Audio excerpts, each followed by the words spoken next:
Hi, everybody. Welcome to Unbreakable. This is Kay. Tonight we are talking about anxiety, most specifically how it relates to chronic illness and also mental illness. Elle, I know that you have a little bit more experience in this department than I do, and I was wondering what kind of things trigger your anxiety? Hey everybody, it's Al. Kate, to answer your question, for myself, emotional, a lot of emotional emotions can trigger anxiety for me. Feeling vulnerable because of my limitations causes anxiety.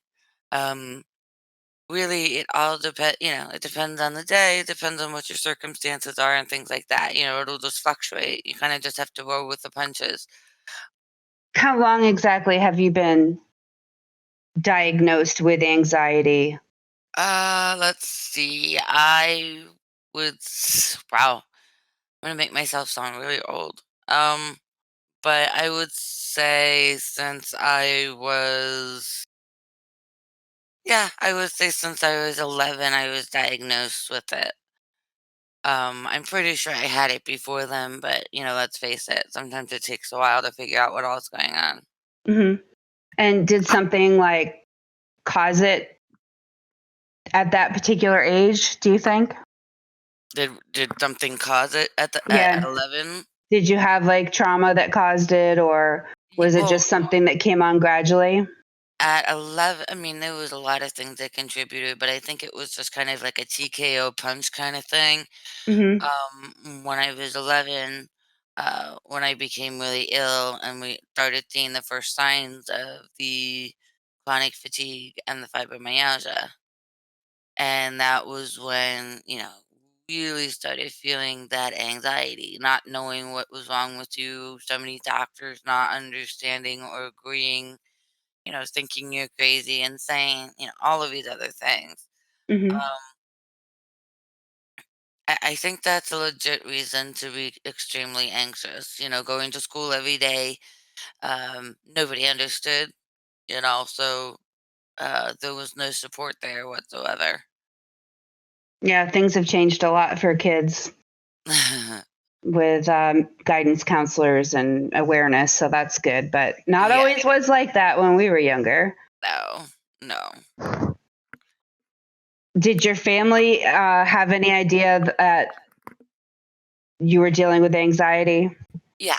Um, mm, with my family story and everything, just talking about my parents and myself, with everything that we've gone through in our lives, it's just a part of life. You have enough trauma, you go through a lot of stuff.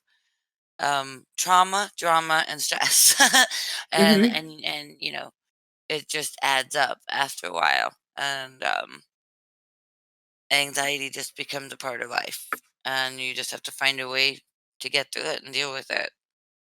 What types of things nowadays trigger you the most when it comes to chronic illness in terms of anxiety?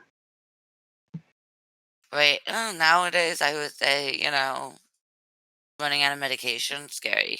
The idea of hmm that, because, you rely on other people because you can't do it yourself to get from point A to point B. Um, that's a lot of anxiety. Uh, just not being able, like, for me, just not being able to take care of myself and what people would consider basic essential things, that someone my age should be able to do and can't.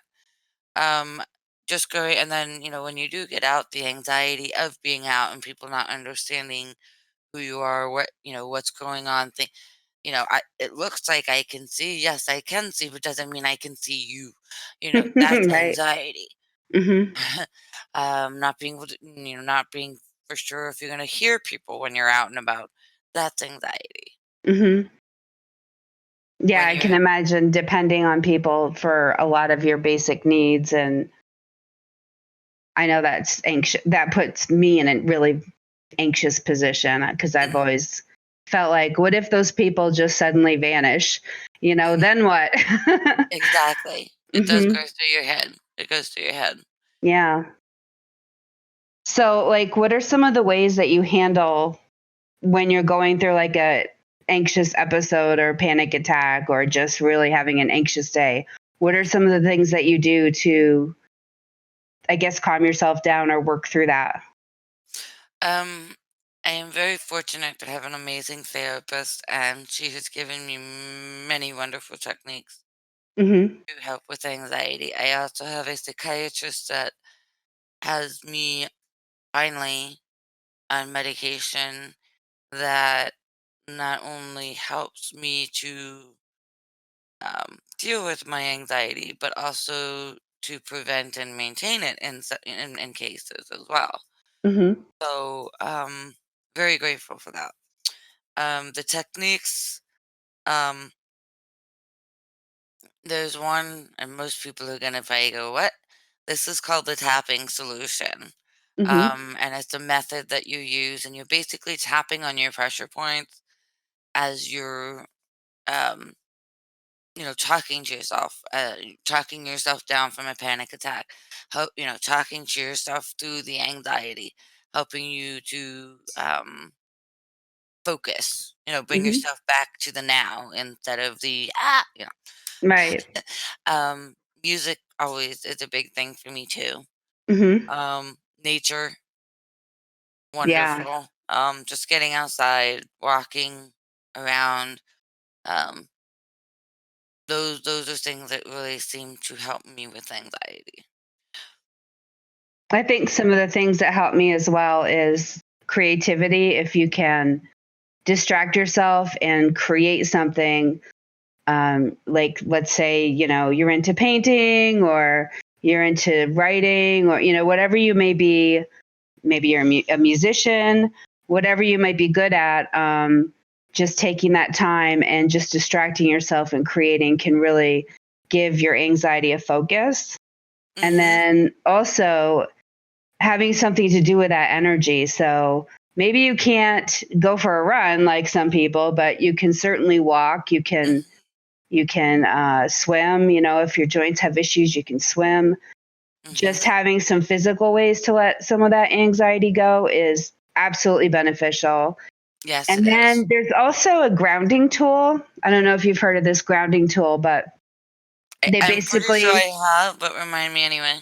they basically say it deals with the senses, and so they say in the middle of an anxiety issue, look around you, find 5 things that you can see, Yes, yes, four yes. four things that you can touch, 3 things that you can hear, 2 things that you can smell, and 1 thing that you can taste. And it's called grounding. Mhm. And it's helpful to do whenever you feel anxious. And a lot of people joke and they say, well, if I could remember all of that when I'm having anxiety, it's one of those things. Like if you have an anxiety journal where you can put in all of your tools, all the techniques that work for you, that's one of the tools that you can write so that when you're having that issue, you can just look through and say, okay, here's something that I can do. Right. For me personally, when I would get to the panic attacks part of it, if I don't already have it memorized and know how to do the steps, I'm not going to be able to focus. That's Hmm. just me personally. So Right. for me, it was a matter of just teaching myself, learning the techniques, actually memorizing, and you know, count Yeah. 5 things. It's not that hard. Just even if you do count 6 things, taste 2 things. Hmm. Oops, who cares? The whole point is just To take yourself and put yourself beyond the immediate feeling that you're having and putting exactly, yourself elsewhere. exactly. Yeah. And that, I mean, actually, that works with meditation, that works with spirituality. So those are also good True. techniques for some people. Very true. Hmm. So, yeah. Hmm. um, and hopefully, is as we come up with more ideas, we'll put them up on our social media sites. We'll definitely put up the tapping technique that you were talking about, Elle, Hmm. and we'll put up the grounding tools so that everybody can check those out.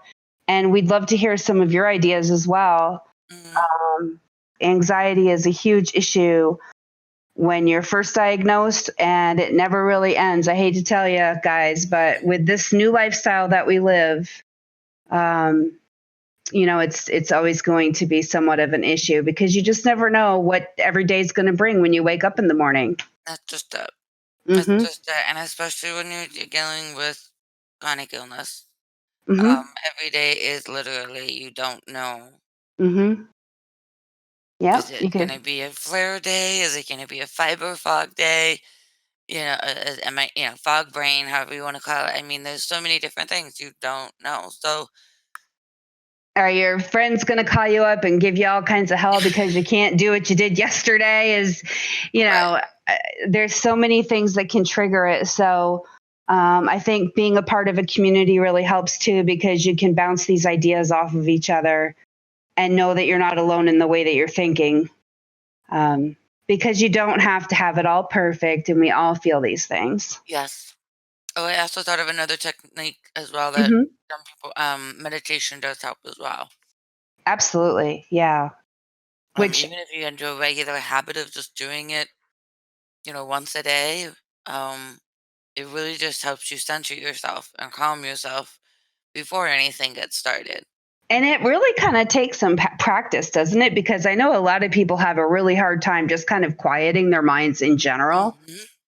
So that's one that's good to practice, like you said, when you're not feeling anxious, when you're just so you have that tool at your disposal when it's needed. Hmm. And Because I I think feel a like lot of anxiety, we all have a hard time kind of staying in the present. I, yeah. Yeah. There's actually one of a tapping video that I watch consistently, and it's called "Quiet My Racing Mind." Hmm. That that's my big thing. So that really has helped me to basically communicate with myself and get my wrangle control again. Yeah, there's like Which a thing that goes around on Facebook that says most of the things I'm anxious about have never happened. mm-hmm, And it's that's so so true. true. It's so true. Okay, The what is so scary too. we have a question of the week that is kind of a bounce back from the Spoonie episode, but Mm-hmm. somebody wants to know, how do you manage your fatigue? Very carefully and sparsely. With magic, My spoons may as well caffeine be. pills. No, I don't recommend Oh that. my gosh, no. Like, I wish they worked. That's the thing that sucks for me, I you know? know. I I keep drinking know. whole freaking 8 cups of coffee. It's just like, when does this kick in? No, no. It seems to do the exact opposite of what it's supposed to do. So seriously, what do you do, Al? I know that now you're a big advocate for napping, so that's Well, one I do, thing. unfortunately. It Hmm. is, and you get a lot of grief for it too, um, from a lot of people. But in reality, if you do not rest, you're basically running on empty, and what good is that anyway? Exactly. It's Um, just causing a flare. It's a flare waiting to happen. well, that's it. You're gonna end up hurting yourself later. You're gonna end up in pain or something like that. You're not gonna be able to focus correctly because Hmm. your brain is tired. Everything, your senses just get so exhausted. Hmm. And I'm only speaking for myself, I should say. Um, but especially with the hearing and vision, again, I hate to be like, oh, well, keep bringing that up, but just to understand that takes even more energy, especially Hmm. when you go out. So the more people you're around, by the time you get home, if you can't rest, you, you're useless in my book. I'm useless in my I book. could imagine that would be all of that extra added stress. I could imagine that would be really hard. That makes sense to me. What about you? For me, it's learning to say no. It's learning to advocate. It's learn to advocate for myself and to allocate my time more productively. So, um, you know, don't clean the entire house in one day. Do one thing. Um, don't offer to help everybody on the planet when you can barely help yourself. And this is a big thing for me because I've always been the one that wants to do everything for everybody. And it really does affect, of course, my energy levels. And then I have nothing left for myself. And the next day I'm out, or nowadays it's like 3 days I'm out because I've done too much. So, I mean, for me, if the best way to manage fatigue is to break your list down to 5 simple things and try to get 3 of them done, and do not worry about it if you can't do the rest. And that's the biggest basically thing. It. Yep. And you have to decide like what's important. You have to prioritize what is really important in your life. Mm-hmm. Is your kitchen floor being spotless more important than a conversation with a friend who really needs that, support, and you need the support from them? You have to decide what's more important to you that day, because they both take energy. So that's what my answer would be. Very good. I will say, that's something I still struggle with, though, is beating yourself up but I didn't get this done, and I didn't do, that goes with it, as well as handling your fatigue. You've got to get to a point where, and I'm still working on it, like I Oh, said. are you kidding? I still say yes. Yourself. I still say yes to way too many things. You know that. so yeah, I'm working on it too. We're all a work in progress. Absolutely. So that question was awesome, and we can't wait to get more questions from you guys, because it's really encouraging. It makes us feel great, and it gives us an idea of what you guys want to talk about too. So please do that. Please give us love. And speaking of love, we want to give a shout out to Tom, who gave us this awesome comment on YouTube and said that the content is great and to keep up the great work. And Tom, we certainly will try. And thank you so much for your feedback. You are our first comment.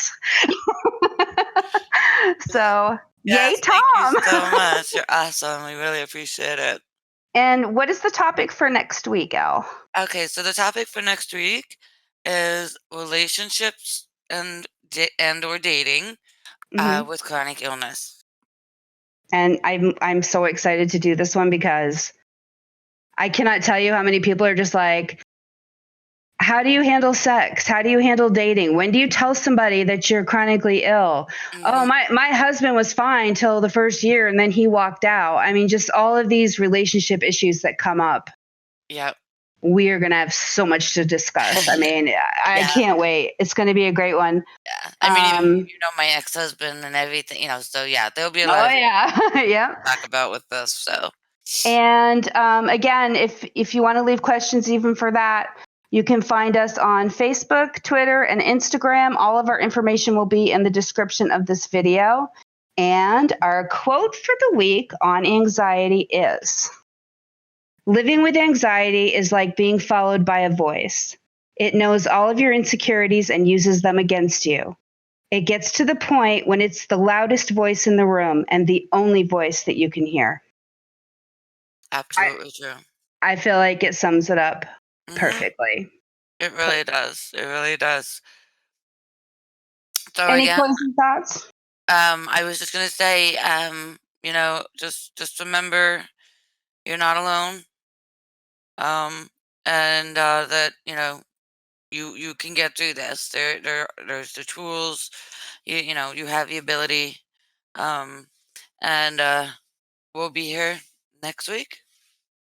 Yeah, and if you want to talk to us privately, look us up on Facebook Messenger, and we can also connect you with support groups. So you definitely are not alone, and we will always be here to help you as best we can. Absolutely. Thanks again, Tom. See you guys later. Bye.